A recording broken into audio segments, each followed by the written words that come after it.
Assalamualaikum warahmatullahi wabarakatuh. Perkenalkan, nama saya Nurjana dari Prodi BKI semester 2 akan mempresentasikan Islam Nusantara dengan tema Wali Songo dan perannya dalam pengembangan budaya Islam di Nusantara. Wali Songo berperan dalam pengembangan budaya Islam Nusantara dengan memadukan ajaran Islam dengan budaya lokal seperti seni, upacara adat, dan bahasa. Berikut nama-nama Wali Songo. Yang pertama, Sunan Gresik. Kedua, Sunan Ampel. Ketiga, Sunan Bonang. Keempat, Sunan Giri. Kelima, Sunan Kudus. Keenam, Sunan Gunung Jati. Ketujuh, Sunan Muria. Kedelapan, Sunan Derajat. Dan kesembilan, Sunan Kalijogo. Asal-usul Wali Songo. Teori keturunan Hadramaut. Sejumlah argumentasi yang diberikan oleh Muhammad Al-Bakir dalam buku Thariqah Menuju Kebahagiaan menyebut dan mendukung bahwa Wali Songo adalah keturunan Hadramaut Yaman. Namun, pendapat ini dirasa lemah karena mayoritas literatur ilmiah Delper menyebut orang-orang Hadramaut baru datang ke Pulau Jawa atas lisensi Belanda pada abad 19 Masehi, tepatnya periode pasca Perang Jawa pada tahun 1825 sampai 1830 Masehi. Orang Hadramaut yang datang ke Pulau Jawa bergelar Habib dan menampakkan marga di belakang namanya. Tradisi marga di belakang nama, menurut Agus Sunyoto, hanya ada di Hadramaut dan tidak ditemui pada tradisi Sayyid yang berasal dari Hijaz maupun Maroko. Pendapat bahwa Wali Songo keturunan Sadah Maroko jauh lebih kuat, baik secara literatur maupun tradisi. Mayoritas catatan dari abad 18 hingga 19 Masehi baik merupakan naskah babad maupun manuskrip. Tak ada satupun yang menyebut kata Habib. Mayoritas menyebut kata Sayyid atau Makdum. Penyebutan namanya pun tanpa disertai marga seperti umumnya tradisi Hadramaut. Agus Sunyoto menyebut pada abad 14 Masehi para pemuka Islam dari Iran, Maroko, dan Uzbekistan yang leluhurnya berasal dari Hijaz sudah berdatangan ke Nusantara dalam rangka persebaran Islam. Mereka keluarga Hasan dan Husain. Ada yang berasal dari jalur Al-Kazimi Al-Husaini. Sejarah arti Wali Songo. Ada sejumlah pendapat tentang makna Wali Songo. Pendapat pertama mengatakan Wali Songo berarti Wali 9. Sebab Songo memiliki arti 9. Sumber paling tua yang mengutarakan argumentasi ini adalah sastra Babad Tanah Jawa yang ditulis pada abad 18 Masehi oleh Pangku Buana. Sementara pendapat kedua adalah Wali Sana. Sana di sini bukan bahasa Arab sana, tapi bahasa Jawa kuno sana, yang memiliki makna tempat atau daerah atau wilayah. Wali Sana berarti wali di suatu daerah. Wali Sana merupakan konsep wali wolu siji tinari yang merupakan konsep kuno dari Jawa. Argumen ini bersumber dari kitab Wali Sana yang ditulis pada abad 16 Masehi. Biografi Wali Songo. 1. Sunan Maulana Malik Ibrahim. Syekh Maulana Malik Ibrahim memiliki nama lengkap Maulana Makdum Ibrahim As-Samarqandi. Diperkirakan lahir di Samarkand, Asia Tenggara. Versi lainnya, Sunan Maulana Malik Ibrahim juga dikenal sebagai Syekh Maghribi atau Sunan Gresik ini berasal dari daerah Maghreb, Afrika Utara. Yang kedua, Sunan Ampel. Sunan Ampel, anak tertua Sunan Maulana Malik Ibrahim. Menurut Babad Tanah Jawa, nama asli Sunan Ampel adalah Sayyid Ali Rahmatullah dengan nama semasa kecilnya Raden Rahmat. Sunan Ampel diperkirakan lahir pada tahun 1401 Masehi di Champa, kerajaan Islam kuno di daerah Vietnam Selatan. Versi lainnya di Kamboja, dan ada juga berpendapat Champa terletak di Aceh, sekarang bernama Jempa. Ketiga, Sunan Bonang. Sunan Bonang putra dari Sunan Ampel dan Dewi Condrawati, lahir tahun 1465 Masehi, mempunyai nama asli Syekh Maulana Makdum Ibrahim. Hal ini dilansir dalam buku Sunan Bonang Maulana Magdum Ibrahim yang ditulis Yoyok Raha. Yang keempat, Sunan Derajat. Sunan Derajat memiliki nama asli Raden Qasim dengan gelar Raden Syarifuddin. Lahir pada tahun 1470 Masehi. Anak kandung dari Sunan Ampel serta saudara laki-laki Sunan Bonang. Sunan Derajat dikenal pemuda cerdas. Ketika dewasa telah mendirikan pesantren dalam Duwur di Desa Derajat, Paciran, Kabupaten Lamongan. Kelima, Sunan Giri. Profil Sunan Giri yang dilansir oleh Alik Al-Adim dalam buku berjudul Kerajaan-Kerajaan Islam di Jawa.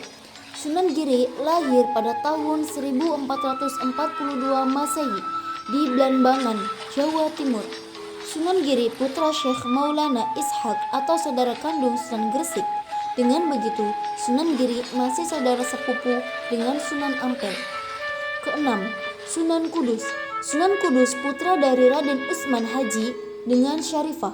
Nama asli Sunan Kudus adalah Ja'far Shadiq. Sunan Kudus memiliki gelar Waliyul Ilmi karena memahami berbagai ilmu agama seperti ilmu tauhid, hadis, ilmu fikih, sastra mantik, dan usul. Ketujuh, Sunan Kalijaga.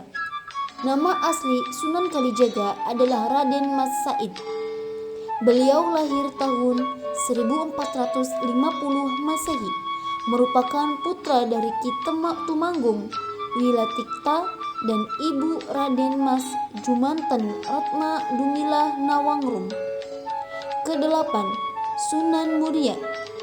Profil Sunan Muria yang ditulis oleh Yandi Irsyad Badruzzaman dalam buku berjudul Tasawuf dalam Dimensi Zaman, Definisi, Doktrin, Sejarah, dan Dinamika Keutamaan. Dijelaskan bahwa nama asli Sunan Muria adalah Raden Umar Sa'id. Kesembilan, Sunan Gunung Jati. Sunan Gunung Jati mempunyai nama asli Syarif Hidayatullah atau Syarif Al-Kamil. Lahir pada tahun 1448 Masehi dari pasangan Syarif Abdullah Umdatuddin bin Ali Nurul Alam dan Nyai Rara Santang atau Syarifah Mudain. Pengembangan budaya Islam Wali Songo. Yang pertama, Sunan Maulana Malik Ibrahim atau Sunan Gresik. Sunan Maulana Malik Ibrahim berdakwah dengan cara budi bahasa yang santun dan akhlak mulia, tidak menentang agama dan percayaan penduduk asli.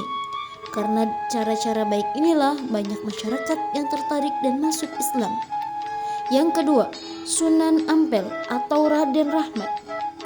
Dilansir oleh Mansur Arif dalam buku berjudul Wali Songo, menguak takbir, kisah hingga fakta sejarah. Metode dakwah pertama Sunan Ampel unik dengan membuat kerajinan berbentuk kipas yang terbuat dari akar tumbuhan dianyam bersama rotan. Kemudian kipas tersebut diberikan kepada para penduduk secara gratis dengan syarat harus mengucapkan 2 kalimat syahadat. Para warga tampak senang menerima kipas itu sebab akar yang dianyam bersama rotan bisa menyembuhkan mereka yang terkena penyakit batuk dan demam. Yang ketiga, Sunan Bonang atau Maulana Magdum. Cara dakwah Sunan Bonang dengan akulturasi budaya, penanaman unsur-unsur Islami tanpa mengubah budaya atau kebiasaan masyarakat yang ada sebelumnya. Sunan Bonang juga merupakan pertunjukan wayang dan permainan gamelan Bonang untuk menarik perhatian warga sekitar dan menjadi media dalam berdakwah. Yang keempat, Sunan Derajat atau Raden Qasim. Metode dakwah Sunan Derajat mendirikan rumah penampungan anak-anak yatim piatu atau orang yang tidak mempunyai rumah, kemudian perlahan berubah menjadi pesantren untuk menyebarkan Islam. Sunan Derajat suka memberikan solusi dalam kehidupan, nasihat-nasihat yang diajarkan dengan ajaran Islam, serta menyebarkan Islam melalui kesenian seperti syair atau tembang-tembang yang diiringi alat-alat musik tradisional. Yang kelima, Sunan Giri atau Muhammad Ainul Yakin. Metode dakwah Sunan Giri dengan menciptakan karya seni seperti lagu berbahasa Jawa asmarandana, dan pucung, dan permainan anak-anak lir-ilir, cublak-cublak surung. Keenam, Sunan Kudus atau Ja'far Shadiq. Metode dakwah Sunan Kudus melalui kesenian, yaitu gending, masku, mambang, dan minjil. Cara dakwah lainnya menggunakan simbol Buddha dalam arsitektur bangunan masjid Menara Kudus, serta memanfaatkan seekor sapi yang diberi nama Kebo Gumarang. Yang ketujuh, Sunan Kalijaga atau Raden Syahid. Metode dakwah Sunan Kalijaga menjadi dalang dan menciptakan beberapa lakon pewayangan berjudul Dewi Ruci, Jimat Kalimasada, Petruk Dadi Ratu, serta membuat alat pacul sebagai pengolah tanah. Ani-ani, alat pemotong padi. Dalam dunia seni, Sunan Kalijaga membuat lagu berjudul Kidung, Tengah Wengi, Lir-ilir, Sluku-sluku batok, dan Turi-turi putih. Kedelapan, Sunan Muria atau Raden Umar. Metode dakwah Sunan Muria sama seperti Sunan Kalijaga, menyebarkan Islam melalui pendekatan budaya. Seperti Sunan Muria suka menggelar lakon carangan Dewi Ruci, Dewa Srani, Jamus Kalimasada, Begawan Ciptaning, Semar Ambrangan Jatur. Yang kesembilan, Sunan Gunung Jati atau Syarif Hidayatullah. Metode dakwah Sunan Gunung Jati diantaranya gamelan sekatan atau gamelan syahadatan. Masyarakat bila ingin menonton ini cukup bayar dengan 2 kalimat syahadat, asyhadu an la ilaha illallah wa asyhadu anna muhammadar rasulullah. Kesimpulannya, pendekatan budaya dalam penyebaran Islam menyatukan seni budaya lokal seperti wayang, tembang Jawa, gamelan, dan upacara adat dengan ajaran Islam, mengadopsi tradisi lokal dan mengisi nilai-nilai Islam di dalamnya, menggunakan kesenian rakyat untuk mengumpulkan masyarakat, lalu memberikan ajaran agama. Peran dalam mendirikan pesantren. Mendirikan pesantren sebagai lembaga pendidikan Islam untuk mencetak pendakwah. Banyak utusan dari berbagai daerah datang untuk belajar di pesantren di Pulau Jawa. Peran sebagai penasehat kerajaan. Berperan sebagai penasehat dalam perkembangan kerajaan Demak. Sunan Gunung Jati mendirikan Kesultanan Cirebon dan Kesultanan Banten. Peran dalam penyebaran Islam, berdakwah, mengajar, dan mendirikan pesantren. Memilih wilayah pesisir Jawa sebagai fokus penyebaran Islam karena banyak dikunjungi pedagang dari luar Jawa. Sekian dari saya, mohon maaf bila ada kata-kata yang salah. Semoga bermanfaat. Wabillahi taufiq wal hidayah. Assalamualaikum warahmatullahi wabarakatuh.